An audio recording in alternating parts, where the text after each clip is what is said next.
The thing about Baba was he was very open. He loved everybody. I mean, really, when I was there, there was so much respect for him. He was like the elder in a family. He did not provide supernatural experiences for us, but he gave us the understanding of things, many of which the world has never heard before. And I'm going to talk a little bit about that as well, so you get the idea. There is another movie that I'm working on, and this film is going to be quite unique amongst Baba films because it's going to show it's going to explain the difference between Meherabad's experience in his God state and what we experience in our state of being in the world of separateness and the Maya. There is an enormous difference, and that's how come he can work and be the avatar the way he is.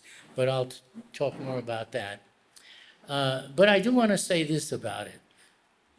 When Baba was explaining this, he said there is only one self in existence. There is no two selves. We see many selves. And he said the reason for that is because you're living in a dream of the world. And you take it to be real because you don't have any other experience of anything else. So naturally you take it as real. But it's all imagination from the point of view of the master, who is in the God state of consciousness. But then Baba also explained, he said the God state, God is not someone else. It is a state of consciousness in which you come to know your real self, your full self.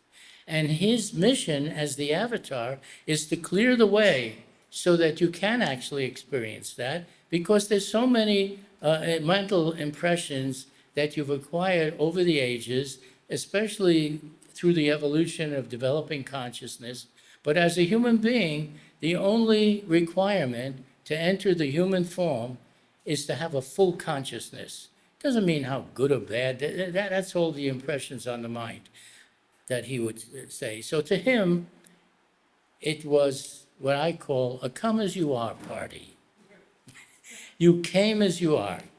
Whatever your backgrounds were, whatever your religions were, whatever your nationalities are, it didn't matter to him.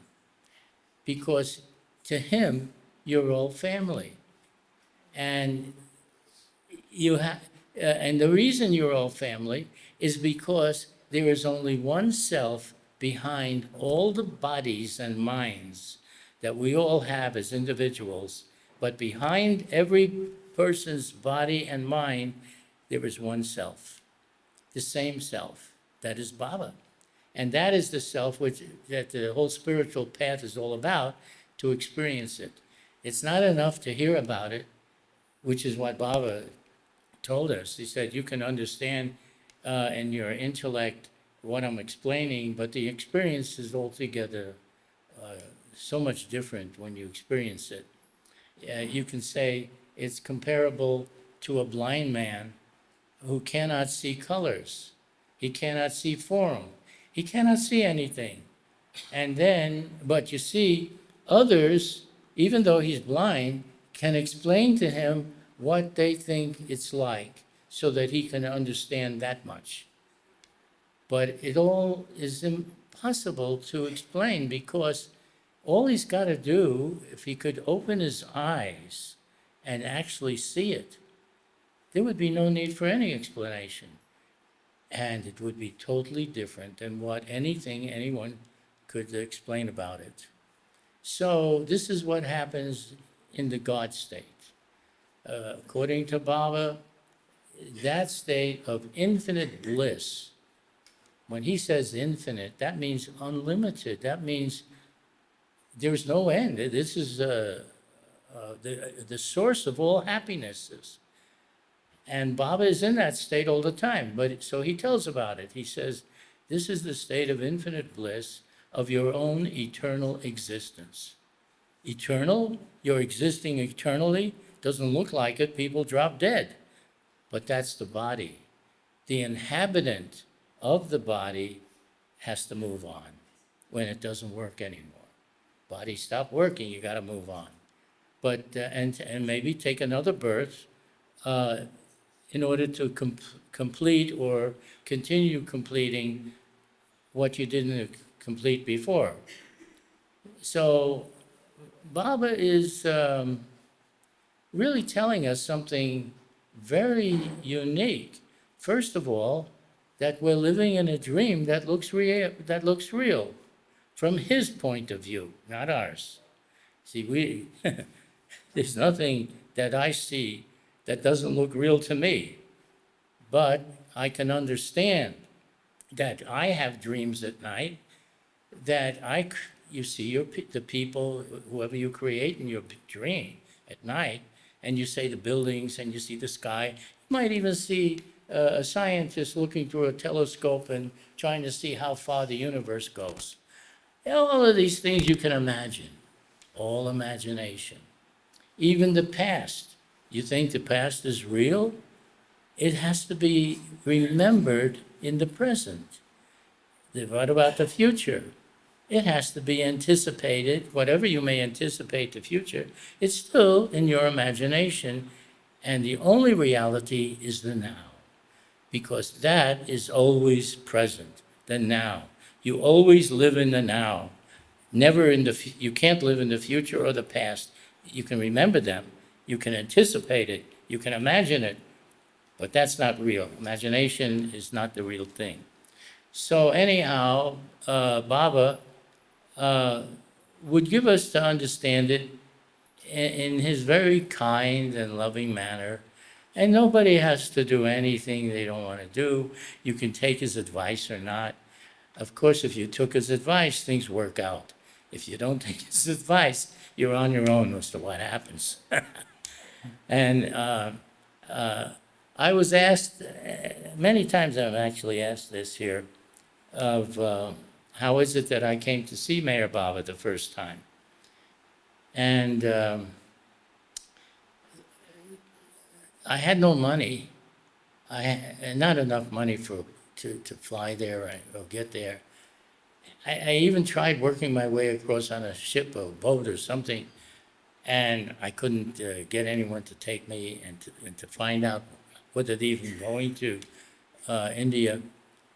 So this was all difficult. I mean, I wanted desperately to see Baba because Mani had written a circular at that time saying that Baba would soon be entering seclusion, during which time he would not receive any visitors and he would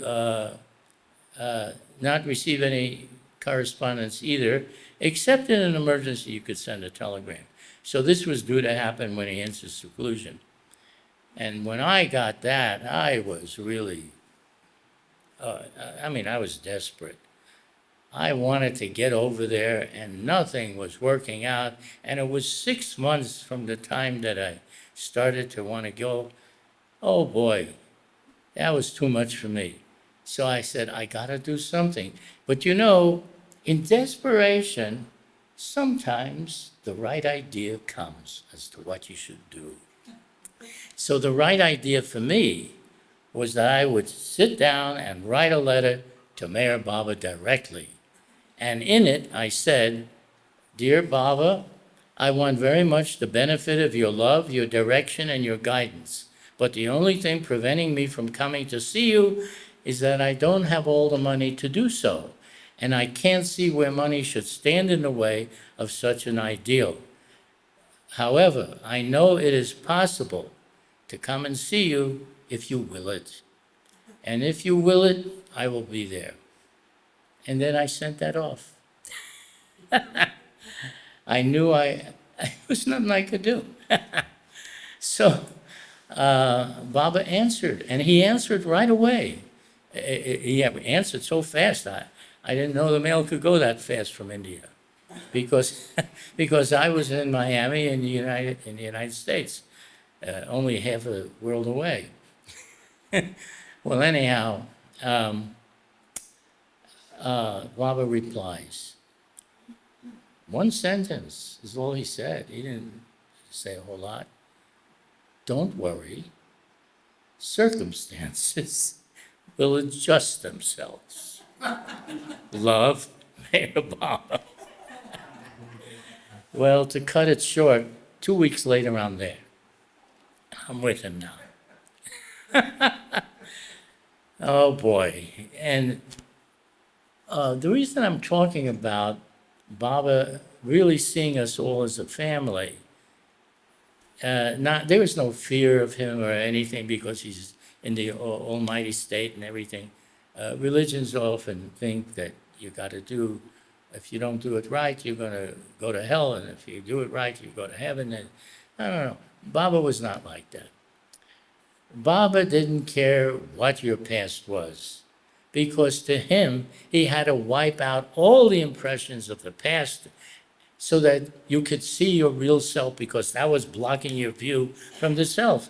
All these impressions, whether they're good ones and you did the worst things to people, I'm just taking an extreme, or you were fighting the most noblest of causes. It was all illusion. It was all imagination. This is the way the mind functions. The framework of the mind creates imagination, and you can imagine anything. So it is said also that if you want anything and you really want it with all your heart and mind, the imagination can be arranged to give you your wish. Oftentimes you get what you want, but then all the other things that come with it is not exactly what you want, but you can't see that part. I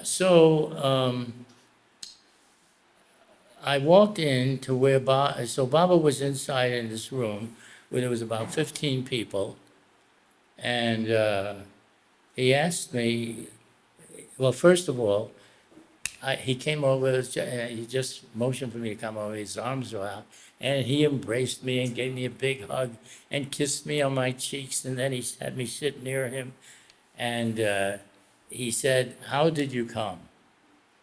So I said, "It was your will," because 6 months I'm trying, I can't do nothing. As soon as he gave me that message, no became yes. It's nice when it does. Everything was working out excellently, which to me it's like a miracle. But, I once wrote about magic. Is there really such a thing as magic? And what about it? And magic, it can only be magic if you don't know how it's done. Miracles can only be miracles if you don't know how it's done. But the moment you know how it's done, will you call it magic or miracle? Not at all, because in fact, so many things today that we have and we take for granted, cell phones and airplanes and rocket ships and television and all of these things, it used to be miracles to anyone that would say that. They wouldn't even believe you. Today, you just take it for granted, you see? So no matter what miracle is occurring, once you know how it's done, it's not a miracle anymore, because it's something that is really happening in your life. Well, anyhow. So this man in the back of the room, where Baba is sitting and I'm there now, he raises his hand and he asks, but how did you get the money? Because he must have been there when my letter came, because Baba would have these letters read out. Could you hear everything, or was that blocking? Okay. Baba would have the letters read out in the morning, and they'd come from all over the world. I couldn't understand a lot of the languages, but the English, of course, I understood that. And he seemed to be able to understand everything, whatever language there was. And later on, recently, I was thinking, how is it possible to understand any and every language? Well, I had an experience with Muhammad the Must when I was present there in India, and he wanted to have, so he kept saying to me, Pani. He wanted Pani. I didn't know what Pani was. So I said to Mohammed, I'm sorry, I don't know what it is. And then he kept saying, but then all of a sudden, he said, water. You see, in perfect English. Well, I saw that in his state, in the mental world, which we don't perceive that, of the desires and the feelings and how they manifest and how they're created and how they're distributed. See, we don't see all that. But we have desires and we have feelings. So we have some understanding of it. Now, Mohammed, when he said that, I thought, how does he know to say that? He's not supposed to know the language. But if you have the intention and you can project it to another person, just the intention of what you want, but really in some way where he was capable of to project it to someone, they will coat that intention into their own language of words and sounds. Because language is just for communication, it's just the sounds. And then you understand it. So when you get to that point, you'll be able to do that. Isn't that nice? You see, attaining the higher planes, going to all the planes is considered the spiritual path. That's the spiritual path. When they talk, you have to go on the spiritual path. It is not having to do religious rites and rituals and ceremonies and traditions to be followed. That is not the spiritual path. But when you enter the spiritual path, you begin to ascend through the planes. And that's so beautiful and so attractive that they never want to leave any plane that they're on because they never had such a terrific experience of everything. But Baba was saying, I've not come to put you on the spiritual path through these planes. I'm going to take you from where you are to where you should be. See? I mean, he had such a simple way of putting it. And where should you be? You should be knowing the infinite self as I do, Baba would say. You need to, I've come down to your level to bring you up to mine. And what is his level as the highest of the high? Well, it's the highest experience of infinite power, infinite knowledge, infinite existence, unlimited everything. There are no barriers, there's no difficulties, because you are seeing yourself as one with the Creator, and you like the Creator. You see, you think that Jesus and Buddha and Krishna and Mohammed, Baba would explain, it was all the same one coming again and again, because there is no one else. There is no one else out there. He's the only one.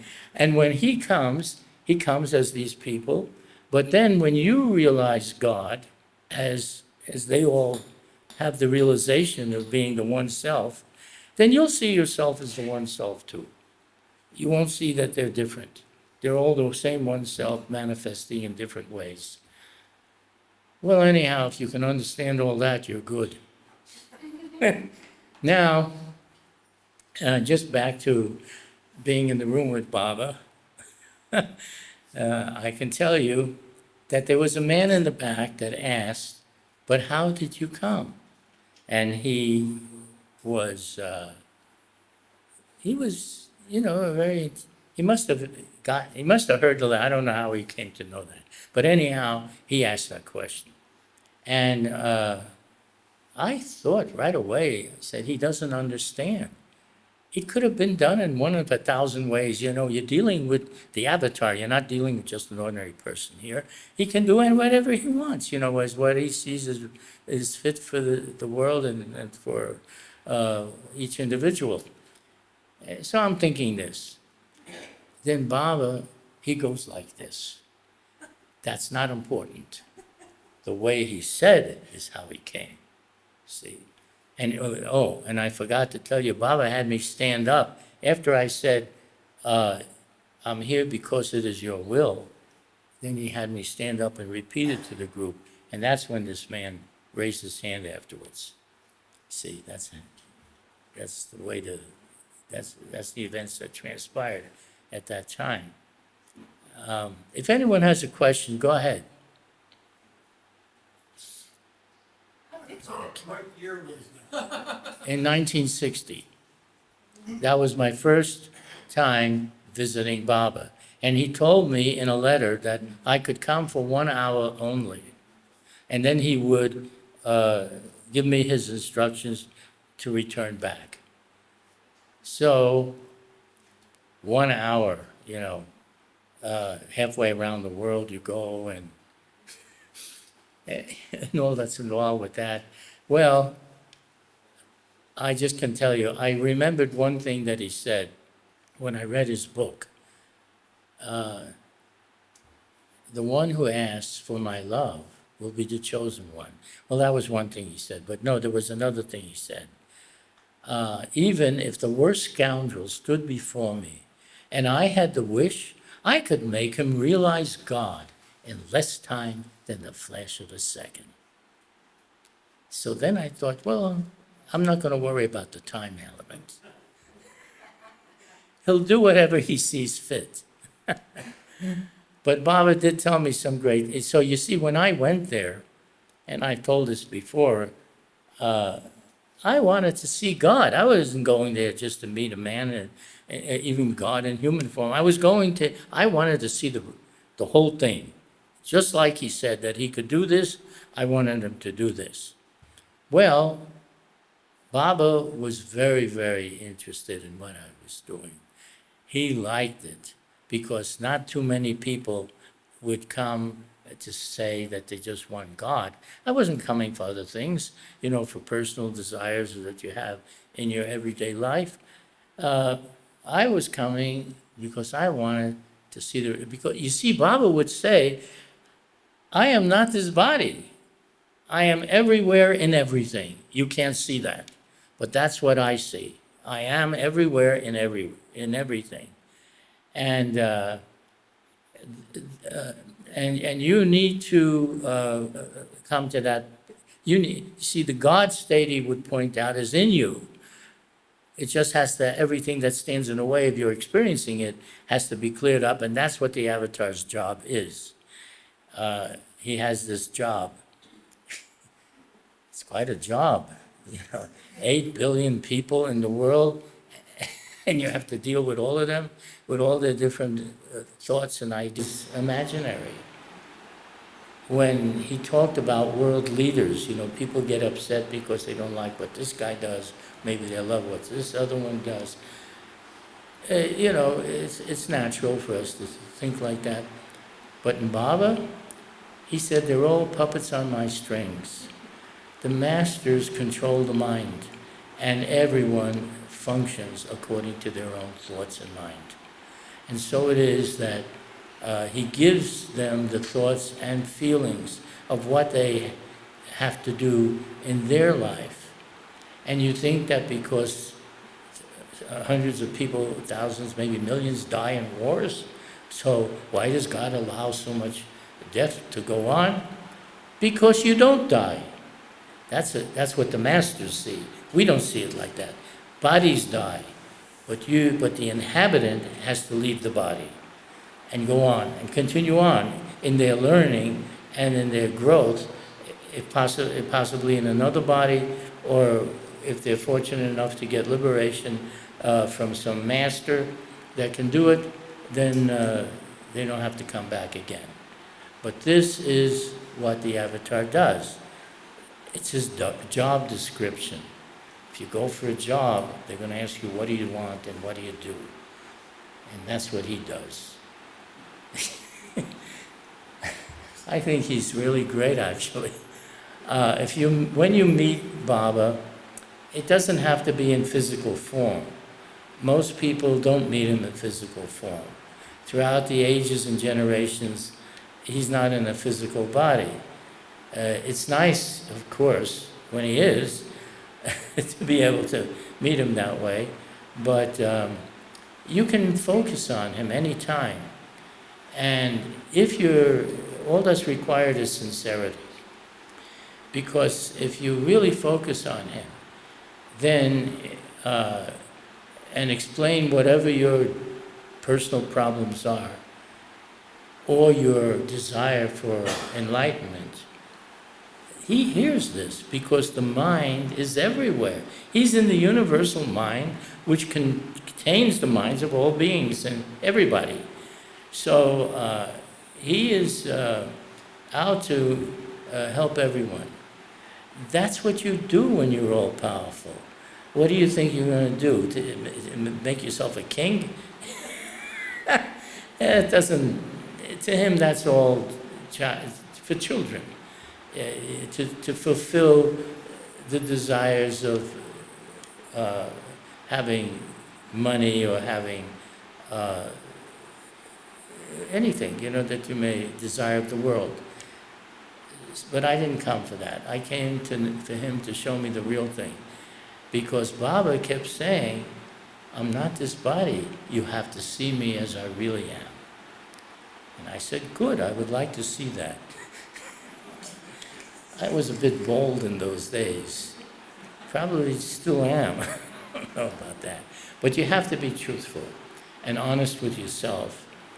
But I don't know if I said this, but when you're with Baba and all these people would come, it's a come as you are party. He loves it. Here at the Samadhi, during the day, a museum couldn't be more quiet. It was not like that around Baba. It was always full of activity and joyfulness. And Baba loved entertainment and jokes, and he liked music, and they'd sing all kinds of songs. I mean, there was a lot of things that human beings do every day, and Baba just loved the whole thing. But at the same time, he was no one to fool with. If he did say to do something or the other, there was no force involved. He was not a cop that you have to do it. Instead, you either did it or you didn't. If you didn't, as I said before, well, you're on your own as to what happens. But if you did, he already knew what the best route was or the best plan. And it's like my Judy says, the best plan is the one that works. And Baba was telling us what works. So, we were happy with that. Baba was so friendly.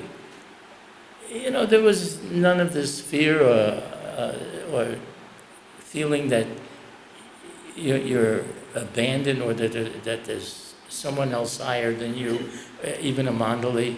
A Mandali member, Mandali is an old term, an ancient term actually. It means, it was when women in those cultures would obey the man as if he were God, you see? Try that out today and it won't work.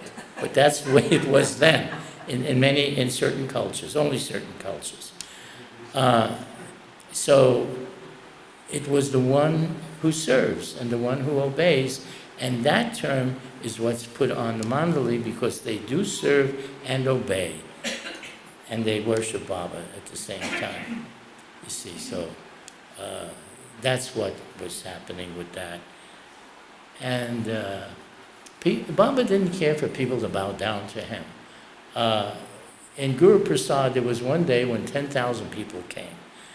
And Baba asked me to hold a pillow over his feet because he didn't want anyone to bow down to him, to prevent that.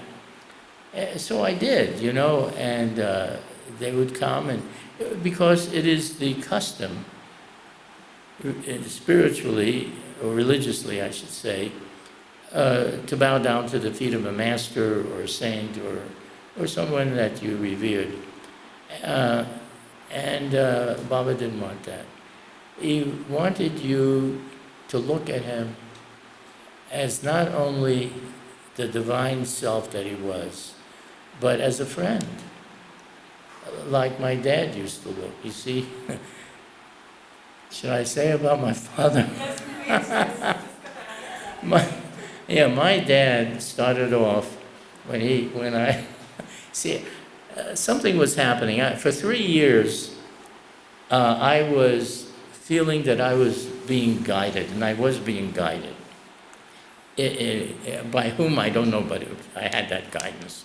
And I was, any question that I would ask about karma or life or anything, I'd get an immediate response, answer. It would come in my own mind. There were no voices, but it would come in my own mind right away.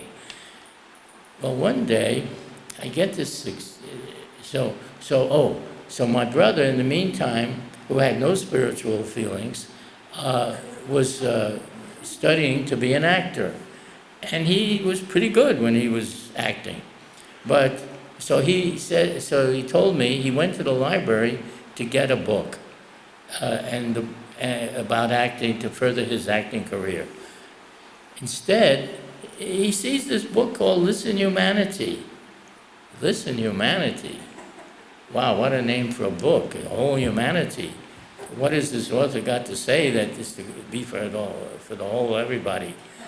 So he picked it out, and of course that was the book where Don Stevens spent 3 weeks with Baba, and all these groups were coming each week, and they would be living with Baba for those 3 weeks, each week a new group.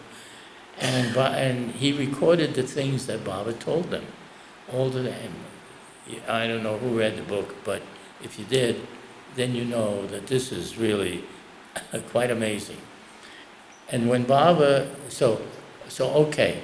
So now he calls me after he reads that book. He calls me because I was in Miami, he was in New York. And he tells me that he's read a book about a master who lives in India. He says he's God. And he thinks that because I'm interested in spiritual things, I'll be wanting to know about this. And I'm listening to him. I have no interest at all in this, because I already feel I'm being inwardly guided, you see.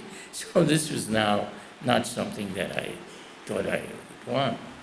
Until in this guidance, after he told me this, the thing came that I should go to New York because I would gain a communication with God.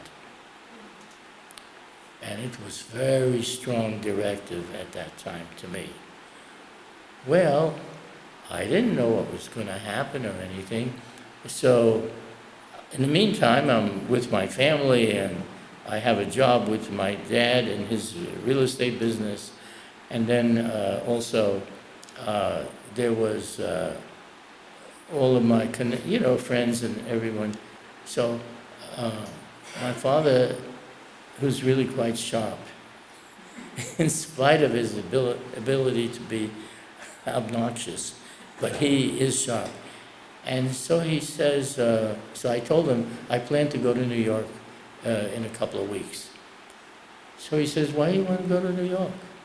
And then I said, well, there's things that I think I want to do that I have to do there. I didn't want to tell him, because I knew what he would think, you see. I'm not psychic, but this was no problem figuring it out. But he keeps asking, and to the point too. Finally, I say to him, okay, Dad, I want to go because I feel that something is going to happen that I would gain a communication with God. Now, mind you, you're talking to Morris Locke. And he's listening to this. And he is the most materialistic person. Doesn't believe in life after death, He has no connection with these things like that. The only spirituality he did is he would go to Yom Kippur services once a year because we were Jewish. And every Jew, if they don't go at least to that, where they fast all day and want repentance, they can't even be called a Jew anymore, you see. This is the final thing. But he followed a certain amount of the religious tradition. That was as much religion that he had. Anyhow, I tell him this, and he said, "Where do you think you're going? What are you going to do there? You don't know anyone. Your family is here, your friends are here, your job is here, everything is here. There's nothing there. So why are you going?" And I said, "Listen, Dad, I know it's difficult to understand. I don't understand it entirely myself, but I do know one thing.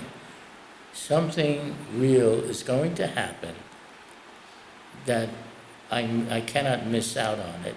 If I don't go, I'll feel always that I missed out on something, but I have to do this." He says, he says, "Why do these things always have to happen to me?" Yeah, he talks like that. So I said, "It's not happening to you." That's happening to me. So then he says, "I'm not going to say anything more. If I say anything else, you're going to want to object and rebel and go, and you'll just want to do it just to rebel. I say nothing now anymore about this."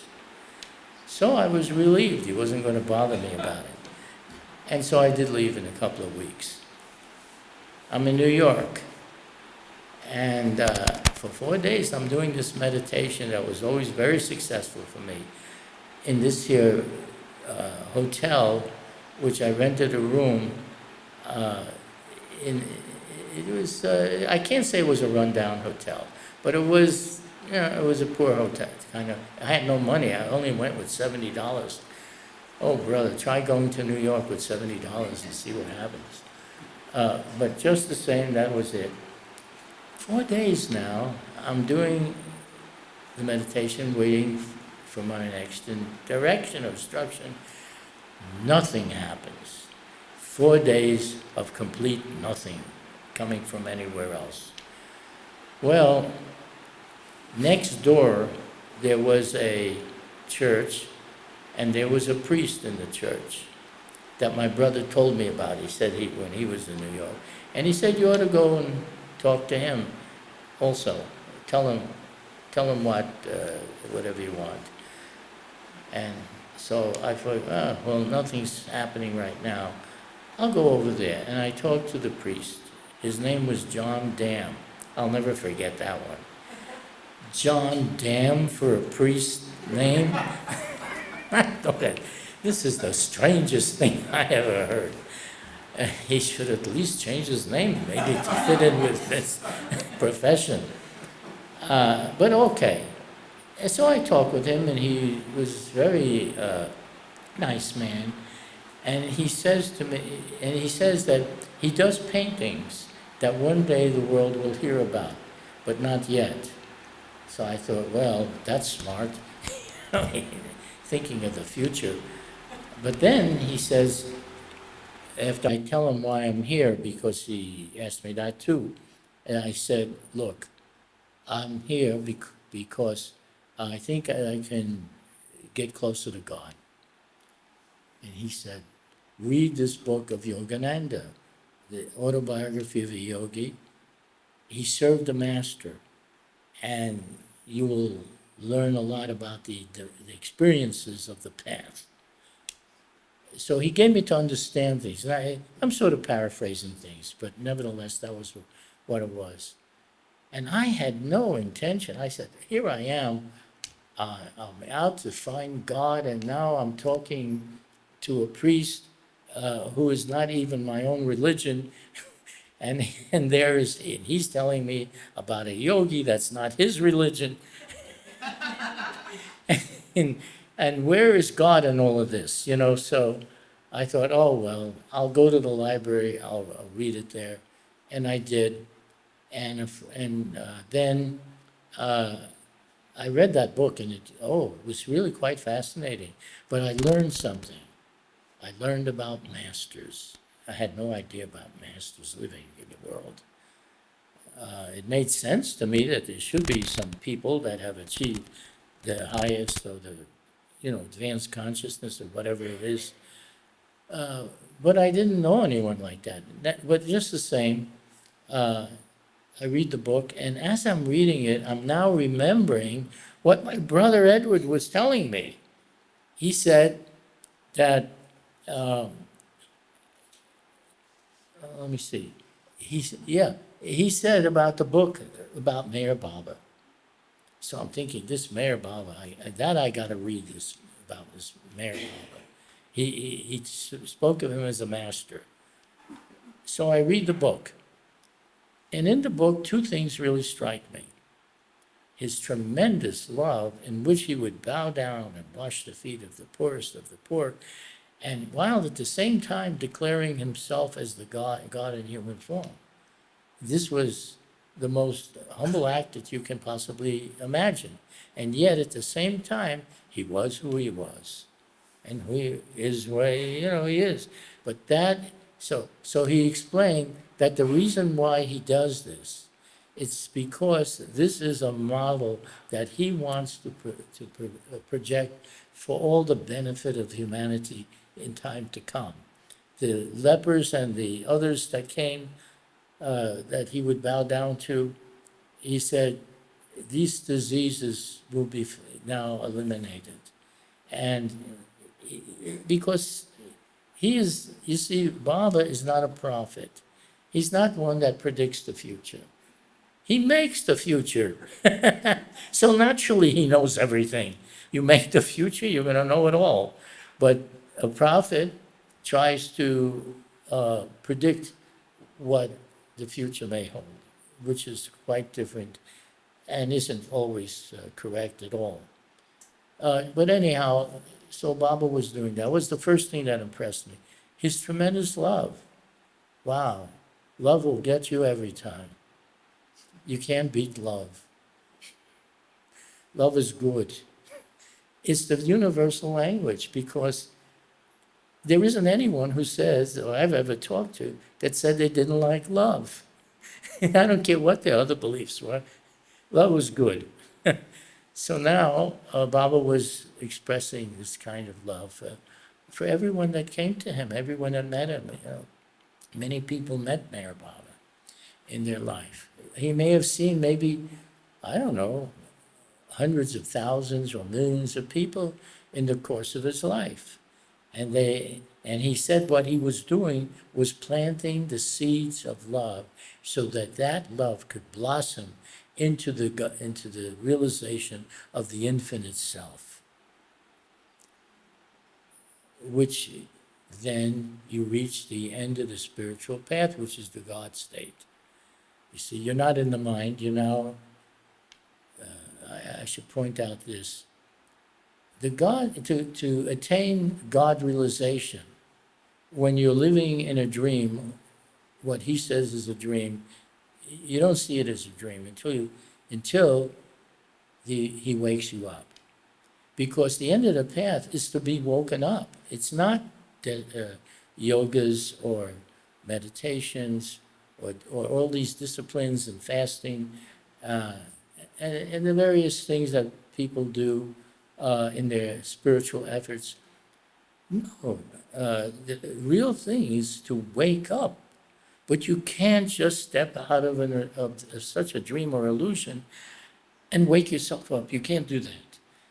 But when you do wake up, then you see the whole thing that ever happened to you was all nothing, just like when you wake up from your dream at night. However nice it was or bad it was, once you wake up, you see that you made the whole thing up and it was really nothing. With all the people and all the contacts and information and whatever there was, it all turns into zero. And Baba wants you to see yourself for what you really are. And that is the terminus of the spiritual path. It's all about you. You see? Baba can, like we were saying earlier, in everyday life, Baba inspires people. So you can say it this way. He inspires you what to say, but you have to say it. See, there it is. He can inspire you what to do, but you have to do it because it's all for your own growth and learning and development. That's the way it's always been that way. You think this is something new? There's nothing new about it. It's ancient. It's from the time immemorial. Every time the Avatar came in all the recorded history and way before that, because the Earth is really billions of years old. Who knows what went on all that time, and it will continue for some billions of years.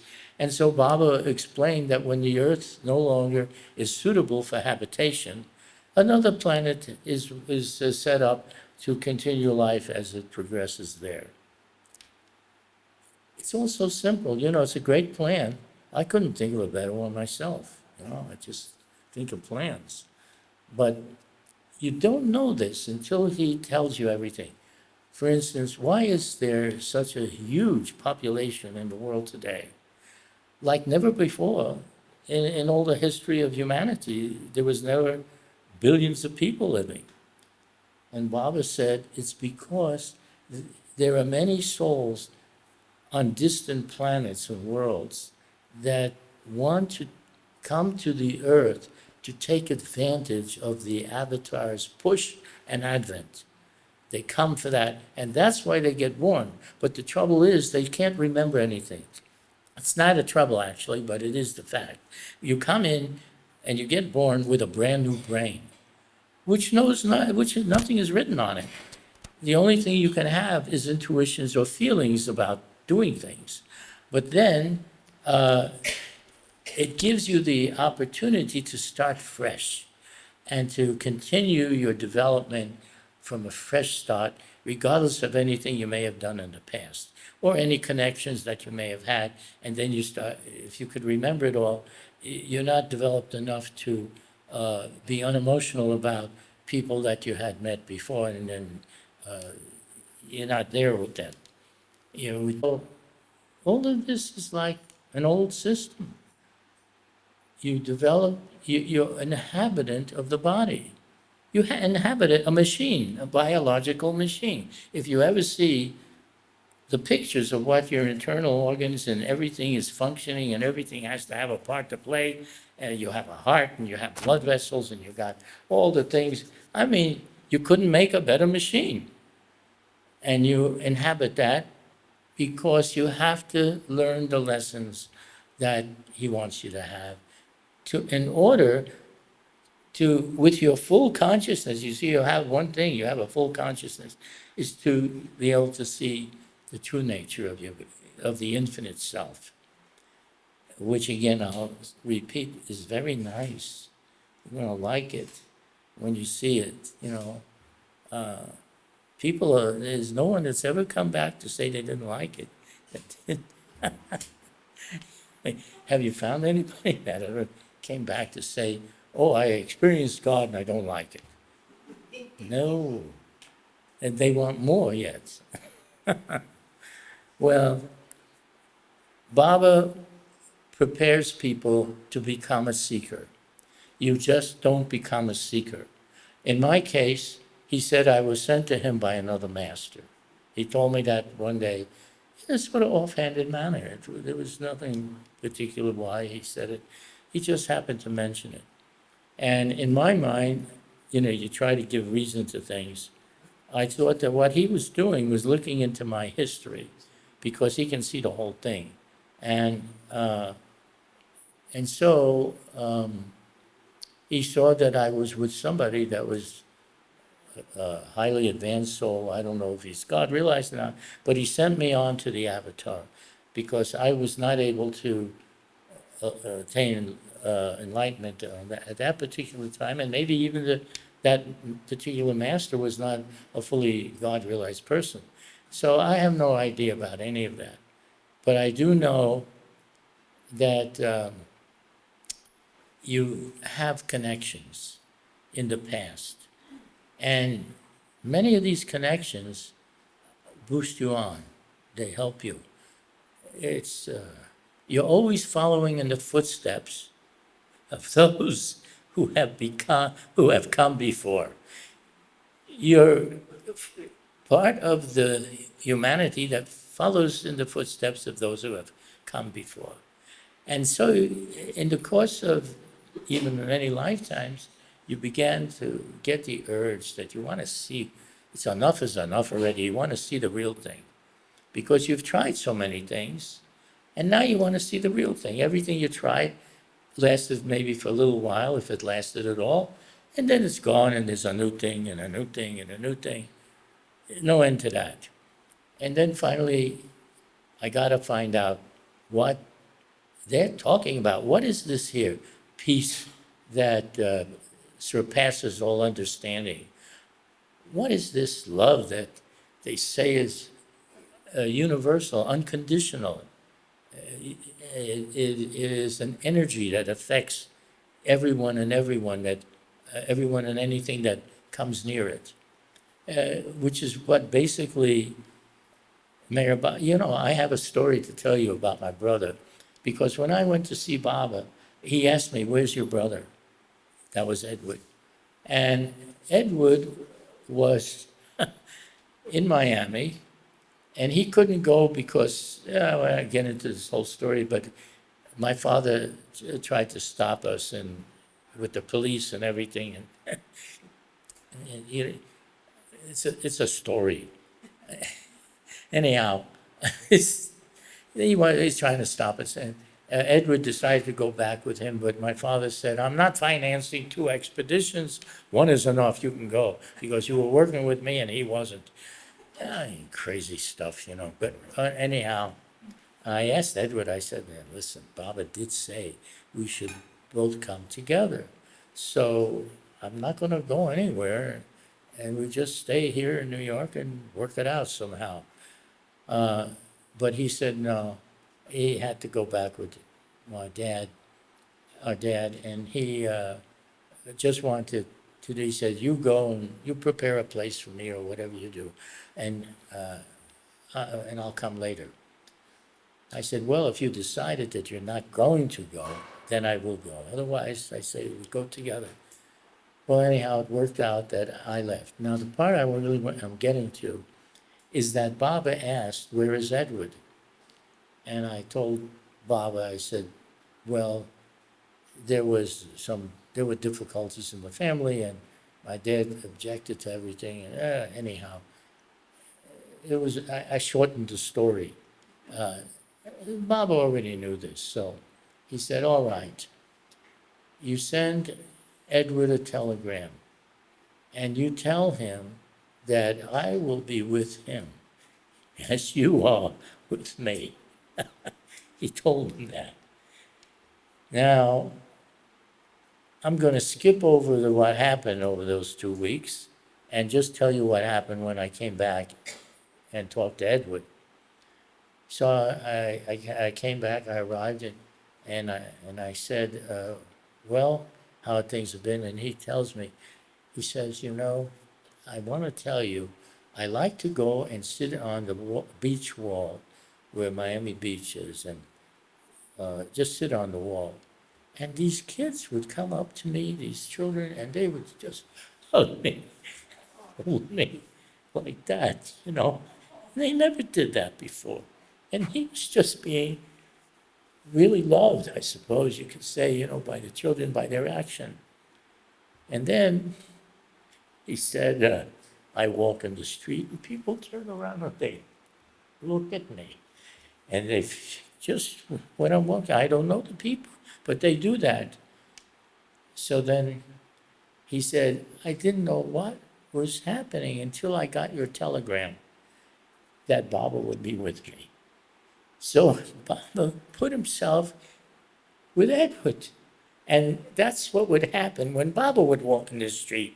You see, people would turn around and they would be, impressed, someone special, or whatever whatever feelings they had.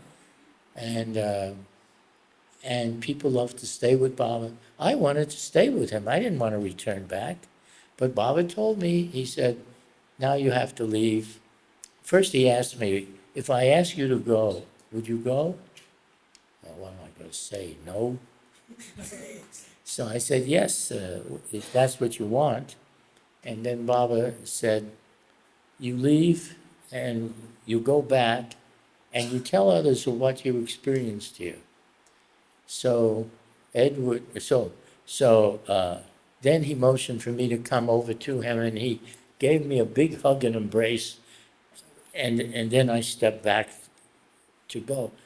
And that's when I had told this before to others, but that's when I felt this incredible energy, that it was a life force energy of some form. And when I stepped back, I couldn't even keep my hands still.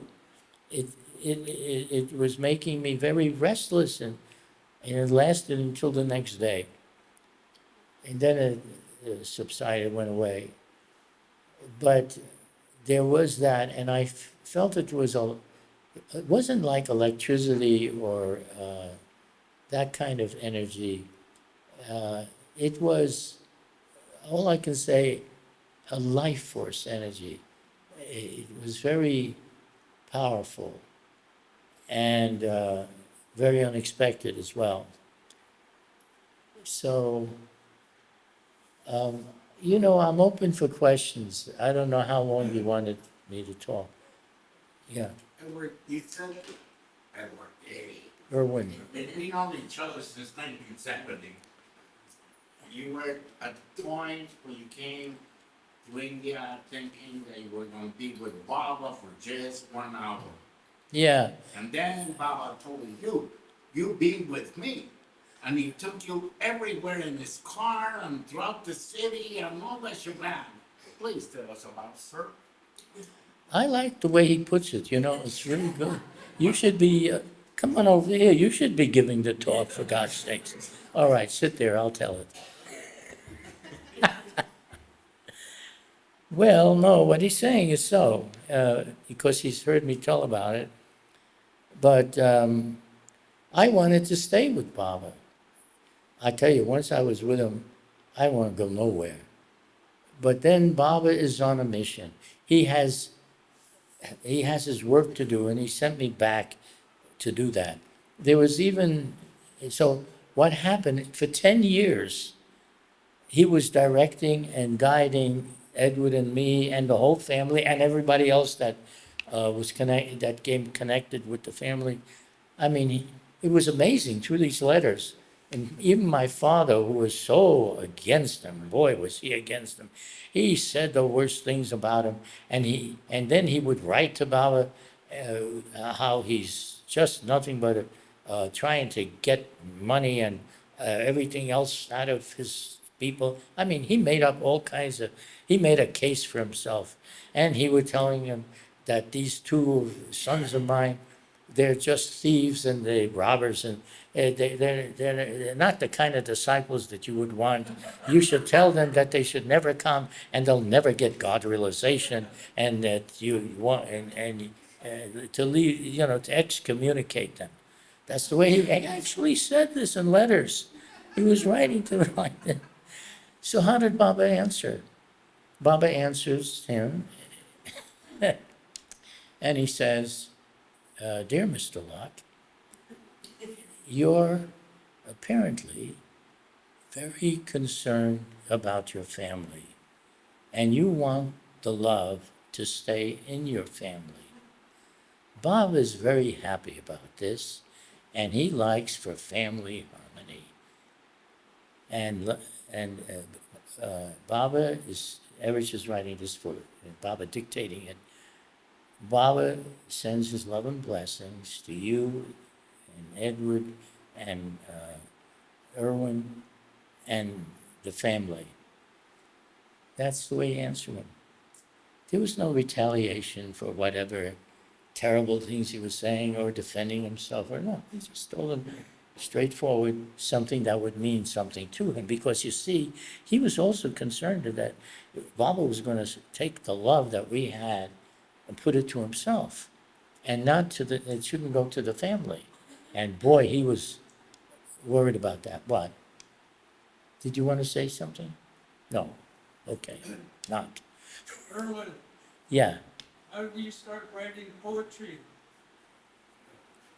Well, first you got to hear a poem to see if you even like it. I personally didn't like poetry for years until I read the book Stay with God that Francis Brabazon had written. It was the first time that I really liked it.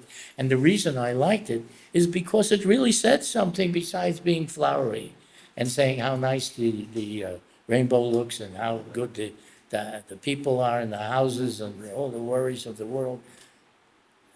I wasn't going to write that way. I mean, he wasn't writing that way. He was writing about things that really mattered inwardly. Anyhow, you can read the book yourself if you want to know. It's the first time I liked poetry. But then,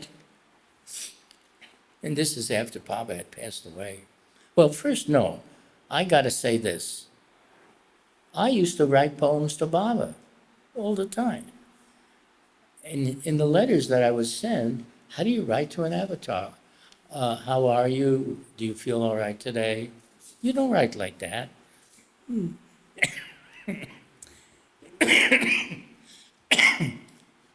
Excuse me. This is what happens when you just come out of a hospital. Well, anyhow. I use this word anyhow, it's too much. Judy tells me that. But I like it. It's appropriate, for things. I picked out a few poems here. And this one, what is this title? This is, wait a minute. You see, it's always good to have good eyes. If you can read, you need good eyes. So I have a helper. My glasses. Okay. Now let's see. What did I pick out here? This is called Trilogy Books 1, 2, and 3. I wrote 3 books. I figured it's too many books. Let's put them all into one. So this way it's easier for everybody if they want to read what I write. This is called Journey Across Time. You were frozen. You did not move. Nothing anywhere moved. There was no time. A second and a year was the same. Time would soon start when the first movement of anything would start. So you moved to start time. You moved to start time. I once fell in love. I could do this in your world of time. So could you, so could anyone. Such a lover you became. A world full of lovers. You loved everyone. This world where everything moves, from the smallest to the largest, there is always time for everything. No one can see you, the maker of movement, time, and love. These are your coverings. If you want to see him, do what he wants. Do what the saints do. Ask him to still your mind. Do the impossible and bring it to a stop. Like magic, he appears, your own unlimited existence, the great lover behind the veil. Someday, when I get old and gray, you may show yourself when you bring to a stop all you started, when there is no more time left to keep us separate. That was that, about time. So I write this kind of poetry, you see. You can call it poetry if you want. But anyhow, I just read you one.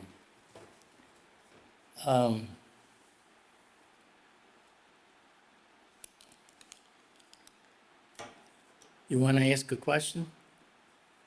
Can you describe how you felt when you first met Baba? Okay, that's fair question. Oh, sorry, I'm gonna say it so the camera can hear. Can you explain, or can you describe, is there any way to describe how you felt the first time you met Bob in person? Okay, I can talk about that. Huh? Well, you asked me how I felt. I felt like a long lost son that had one day come home. When Baba greeted me so warmly and affectionately, it was like I always knew him. Uh, I had just been away for a while, maybe a long while, because it takes time to uh, be knocking around the universe for ages to realize what you need to know. And eventually to realize that what you need to know is the fullness of your complete self and not just a fraction of it as we experience today.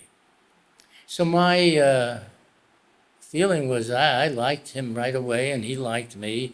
We got along just fine. And he is so friendly, there's there was like the elder in the family. You could go to him. And then on his own, he would just say the various things that he wanted everybody to know. In the meantime, you could entertain him. He liked entertainment. Sometimes he would be joking around himself, and he would say that he would ask maybe some lady that was in the near him, and he would say, "Why don't you dance for me?" And for everybody sitting there, she says, "Oh, Baba, I can't dance." He says, "No, I'm the only one here. Don't worry about anybody else. I'm just the only one here. You go dance for me." And she would do the most funniest dance, you can imagine. So everybody would be laughing, and Baba would chuckle, and then she would get the sense of the fun of it. And just an example of one thing that he liked. He also he would play cards.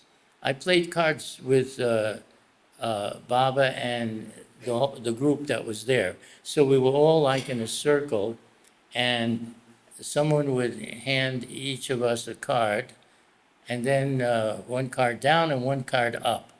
So they would look at their card, and all of a sudden there would be a shout. Every other person, and it was every other person, would shout because they had won, and all the others were losers. And now, if you were a loser, you had to rub your nose on the carpet. And then Baba said, "It's really the losers who are winning because they're rubbing away their sanskaras and their bindings in front of me." He can make things like that possible, and at the same time, you can have fun. Everybody was having fun because you could be a loser and a winner many, many times. The game would keep going on over and over again. Now, Baba, the way he played it, because he's also part of the game, after the cards were given to each person, Baba would point to someone, "What do you got?" And then he had a good hand, you see. So Baba would say, "Give me that hand. And here, take this." His bad hand. So Baba always won, you see. But he cheated in front of everybody. It was not like he's doing things behind your back.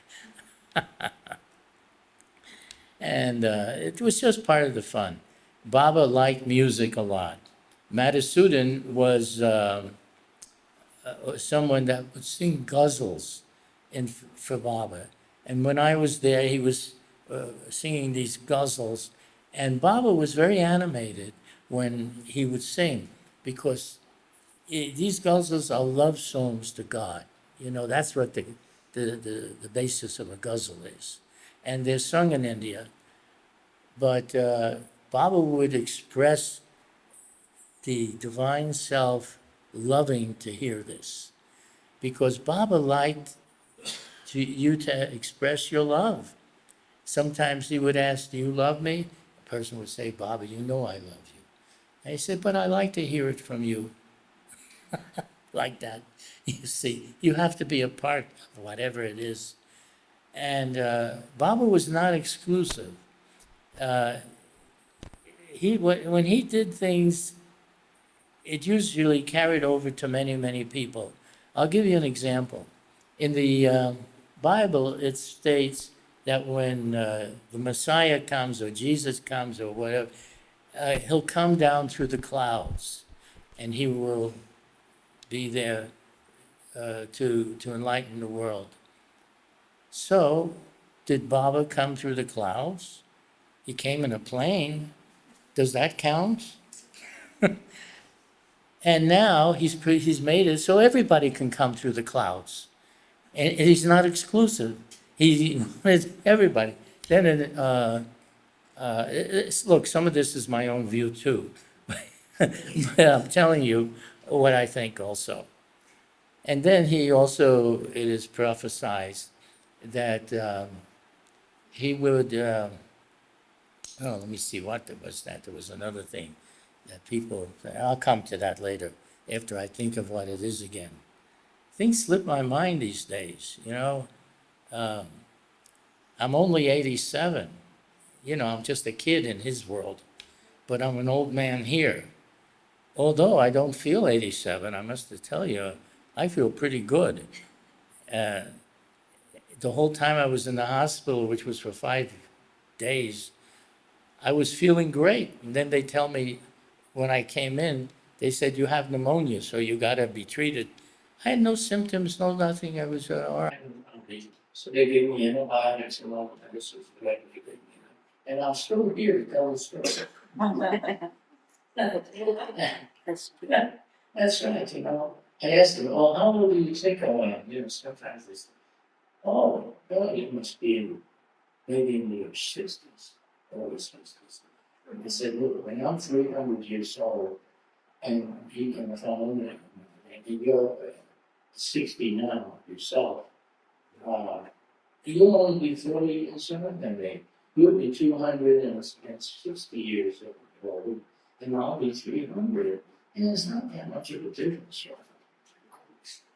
Anyhow, that's what I tell people. Sometimes I just feel. You can cut this part out if you want.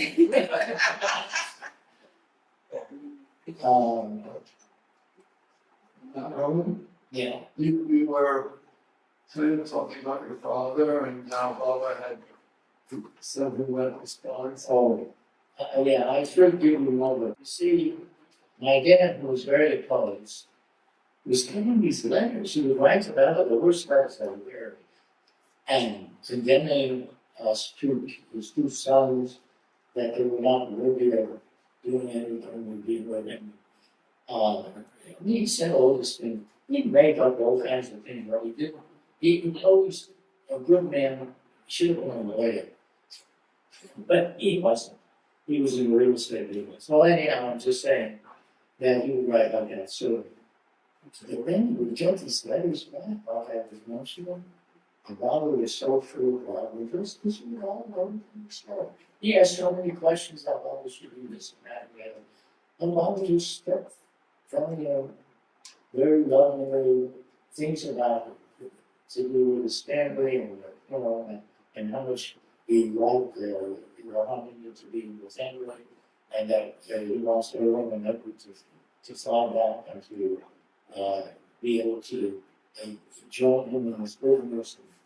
Oh boy, after a while, I'm talking a while being 2 years, he said, I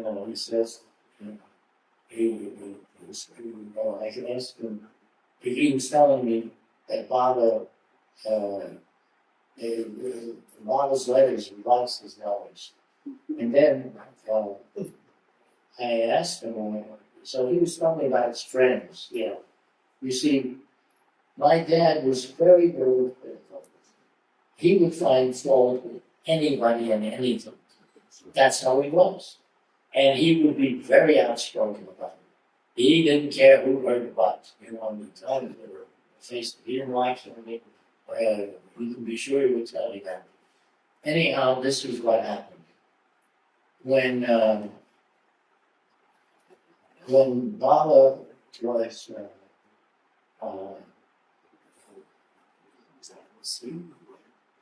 Baba sent me these letters over. So one day he's telling me about his friends, and he was telling me all the quirks and things you want with them. And then I said, well, what about Meherabad? And he said, yes, Meherabad understands. That's what he said.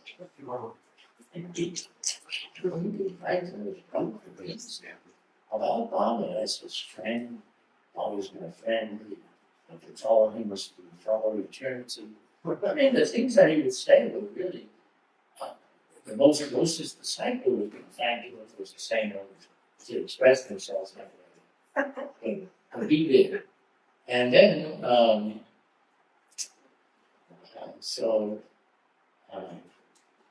he was a non-believer in light to death. And he was also, it was hard for him to understand anything of the spiritual aspects of what we were doing. But then I directed my thoughts to Baba. It was a direction. I thought, and I asked Baba to do something for him that it would be undeniable. He could not deny it. That he needed to have something because he was so stuck in his own views. If there's something you can do to make it undeniable for him that he couldn't say it didn't happen. Well, one day, not long after that, he tells me, we're together, and he tells me, something happened. Something happened, and I know that it happened because I'm a realist. And I must tell you that it definitely happened. And he goes on about it happened, but what happened? You see, that part is left out. But he keeps telling me something really happened that I just know it is true because I'm a realist. I know what I see and I know what I know, and that happened. So I said, look, Dad, I've heard many stories about people having experiences. We have music to this? So anyhow, then he says to me, listen, I'm not going to tell you because you'll never believe it. And there's no point to tell you. And he keeps going on about it. I won't believe it. Every time I mention it, look, I've heard many stories about people's experiences and I have no reason to disbelieve any of them. They said it happened and it's okay. So if you want to tell me what happened, go ahead. I'd just like to know that now that you mentioned it. So finally he says, all right. After some time of refusing to say a word about it, he says, all right. And he says, this is what happened. I was sitting in my chair at home, and then all of a sudden, I feel a presence in the room because I'm reading the paper, and I put the paper down, and there's Baba standing there. He's standing right in front of me, and he's wearing his white robe, and there were two disciples with him, and he motioned for them to sit down on the carpet there next to him. And then Baba spoke to me, and he said, don't be surprised that you hear me speak, because where I am now, I can speak. Wow, he says this. And then there were other things that he told my dad. And my father never is one to listen, he's the one to talk, but he was listening. And then Baba said, he told me that Baba told him that he would come 3 times, but the 3rd time would be the last. And actually, later on, it really did happen. And the 2nd time he came, he said, again, he was in his chair just reading, and he feels a presence again in the room and a hand on his shoulder. And he turns and looks and there's Baba. Now, my father had an outing with my other brother, Richard, who was getting married. And they had some sort of argument or dispute or whatever. And my father was going to pay for the whole thing, the whole marriage, and all the things that involved.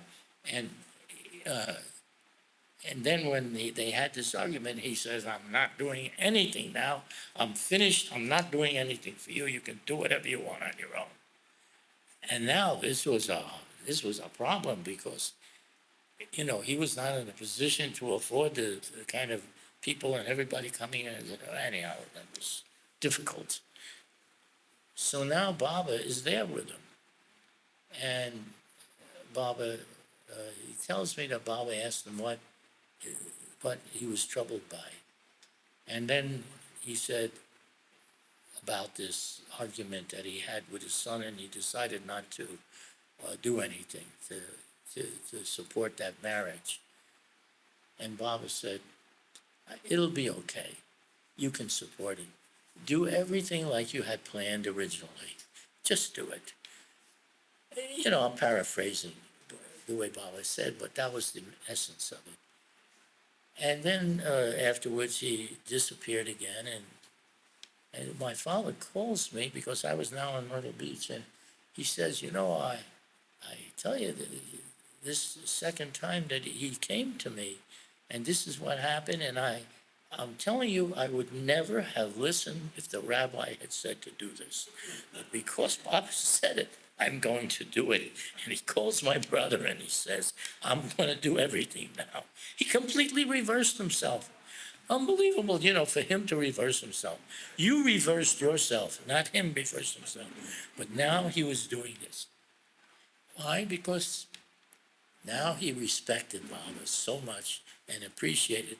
How can you measure that? Finally, I'm going to draw him to a sort of a conclusion. We're running out of time, I suppose.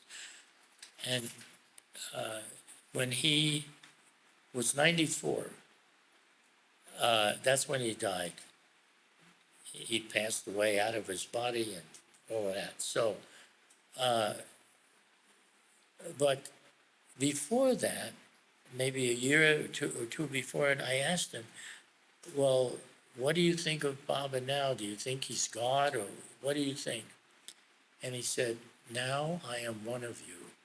That was his reply. "Now I am one of you," was his reply. See, can you believe it from that? What? I'm sorry, for the last, would you mind telling us very quickly about being, when Baba dropped his body, about being at the tomb? Well, we're here at the Samadhi, yeah. That was the first Amartithi, which was not called Amartithi at that time. It was just Baba dropped his body. But boy, the experience, see, I came on the seventh day after he dropped his body. It was unknown to me, but it was the internment day, the day he was to be covered. And when I came up to Erich, as we approached my brother Edwin and I approached Meherabad Hill, which the Samadhi on top, he says to me, "Where are all the people from, where are they?" Because they were all told that they shouldn't come because it would be too much work for the Mandali. So, but now I was able to help cover Baba by because they wanted me to, they brought me into the Samadhi to help with the cover Baba. Boy, there were lines of people, I mean, really hundreds of people coming for that darshan. So I told Erich basically what happened, that they wouldn't allow, or they weren't telling everybody what to not to come, because it'd be too much work for the Mandali. So I'm looking around, I see all these people, hundreds and hundreds of people, maybe thousands coming, and more coming all the time. And Erich is looking at them, like, what, too much for us? Look at what's that. Look at all the people. He didn't say, look, but that's what his intention was. Now, then he took me up to the hill to go into the samadhi. And when I did, I saw Baba lying in the crypt, and he was wrapped up in cloth, in the cloth that they had around him, but you could see his face. And he had already been lying in state for 7 days, because now was the interment day. And the reason that it was the interment day was because when they asked Mehra, who was the woman most closest to Baba, they asked her, she said that now, is the time to do it, because Baba had, you see, she had asked Baba on the last day when he was alive, how many more days are you going to have to suffer like this? And he said, 7 more days. And so it was the 7th day, February 7th, that he was now to be covered, you see. That was the thing. And she decided that because she was so heartbroken. But yet, at the same time, there was such an atmosphere there. It was so exhilarating. There was a great energy in the air. I mean, it was just exhilarating.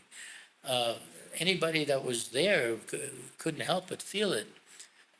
But in Mara's case, because she had been grieving, because she was so personally close to him, and she didn't want to even live without him. But then, anyhow, she did live without him. And for 20 years before she passed away, she would tell all these glorious stories to whoever came about what happened when she was with Bob and the things that he would say, and when they were having tea together, and how she would brush his hair back, and all the intimate things that couples might do. And Baba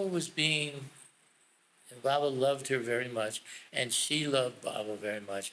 Baba went so far as to say she was the purest amongst women that had been living in the world. But everybody was benefited because she would tell these incredible tales. And now when I went there in 1961, I filmed her telling these stories. And it was the first time that she was ever filmed with it, because it was only a year after Baba dropped his body that I was there. And all these mandali, for the first time, were explaining and expressing with all the emotion of in themselves of what happened during the years that they were present with Baba, and what Baba said and did with each of them. Oh boy, it's something for the world to see, because they were films. You see, it was all filmed. It's like that. Did I answer your question? Thank you so much. I don't know. Yes. I think it's after 6 now. We could go on for hours. No, we're done. Does anybody have a really desperate, pressing question? Otherwise, we just say thank you so very, very much.